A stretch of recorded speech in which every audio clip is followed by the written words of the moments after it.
एक समय की बात है जब भगवान नारायण ने देवी लक्ष्मी से कहा, देखो लक्ष्मी, धरती पर लोगों में कितनी भक्ति बढ़ गई है। हर जगह नारायण नारायण की ध्वनि गूंज रही है। इस पर लक्ष्मी जी ने हंसते हुए उत्तर दिया, ओह प्रभु, यह भक्ति आपको पाने के लिए नहीं, मुझे धन की देवी को पाने के लिए बढ़ी है। नारायण ने अचरज से पूछा, लेकिन लोग तो लक्ष्मी लक्ष्मी नहीं कहते। लक्ष्मी जी ने प्रत्युत्तर दिया, अगर आपको विश्वास नहीं होता तो चलिए इसकी परीक्षा कर लेते हैं। इस पर नारायण एक गांव में ब्राह्मण का रूप धारण कर पहुंचे और एक घर के द्वार पर दस्तक दी।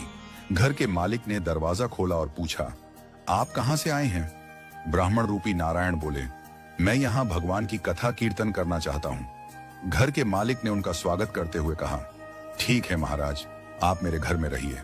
जल्द ही गांव के लोग इकट्ठा हो गए और कथा की तैयारी कर दी गई। पहले दिन कुछ ही लोग आए, पर जब भगवान स्वयं कथा सुनाने लगे तो संगत बढ़ने लगी। दूसरे और तीसरे दिन भीड़ और भी अधिक हो गई। नारायण प्रसन्न हुए कि लोगों में कितनी भक्ति है। इसी बीच लक्ष्मी जी एक वृद्ध महिला का रूप लेकर उसी गांव में प्रवेश कर गईं। एक महिला जो ताला बंद कर कथा सुनने जा रही थी, उसके द्वार पर लक्ष्मी जी पहुंची और बोली, बेटी जरा पानी पिला दे। महिला ने कहा, माता जी, मुझे प्रवचन में जाना है, 3:30 बजे हो चुके हैं। लक्ष्मी जी ने फिर आग्रह किया, बेटी प्यास लगी है। महिला ने पानी लाकर दिया, जिसे पीने के बाद वह लोटा सोने का हो गया। यह देखकर वह महिला अचंभित हो गई और लक्ष्मी जी को भोजन कराने का आग्रह करने लगी, परंतु लक्ष्मी जी ने मना कर दिया और कहा कि वह अब जा रही हैं। इस घटना के बाद पूरे गांव में खबर फैल गई। अगले दिन कथा में लोगों की संख्या घट गई। नारायण ने कारण पूछा तो किसी ने बताया, एक चमत्कारिक माताजी आई हैं, जिनके आशीर्वाद से घरेलू सामान सोने का हो जाता है। यह सुनकर यजमान सेठ जी भी कथा से उठकर लक्ष्मी जी के पास पहुंच गए। उन्होंने लक्ष्मी जी से कहा, मैं आपको अपने घर ठहराना चाहता हूं। लक्ष्मी जी ने कहा, जब तक यहां संत हैं मैं नहीं ठहर सकती।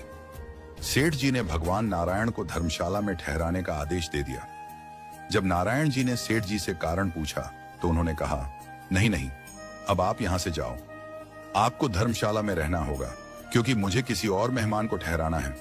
तभी वहां लक्ष्मी जी आईं और सेठ जी से कहा, आप जरा बाहर जाइए, मैं इनसे बात कर लेती हूं। माता लक्ष्मी भगवान विष्णु से बोली, प्रभु, अब तो आप मेरे प्रभाव को मान गए। भगवान विष्णु बोले, हाँ लक्ष्मी, तुम्हारा प्रभाव धरती पर बहुत है, पर तुम्हें मेरी एक बात माननी होगी। तुम्हारा आगमन तब हुआ जब मैं संत के रूप में यहाँ आया, इसलिए जहाँ सत्संग होगा वहाँ लक्ष्मी तुम्हारा निवास अवश्य होगा।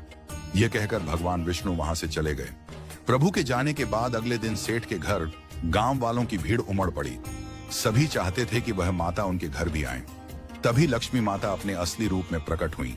लक्ष्मी माता ने सेठ और सभी गांव वालों से कहा, अब मैं भी जा रही हूं। सभी कहने लगे, माता ऐसा क्यों? क्या हमसे कोई भूल हुई है? लक्ष्मी माता ने कहा, मैं वहीं रहती हूं जहां भगवान विष्णु का वास होता है। आपने जब नारायण को यहां से निकाल दिया तो मैं कैसे रह सकती हूं? इतना कहकर वह वहां से चली गई। उनके इन शब्दों ने ग्रामवासियों के हृदय में एक गहरी सीख छोड़ दी कि नारायण के प्रति समर्पण ही लक्ष्मी के आगमन का मार्ग प्रशस्त करता है।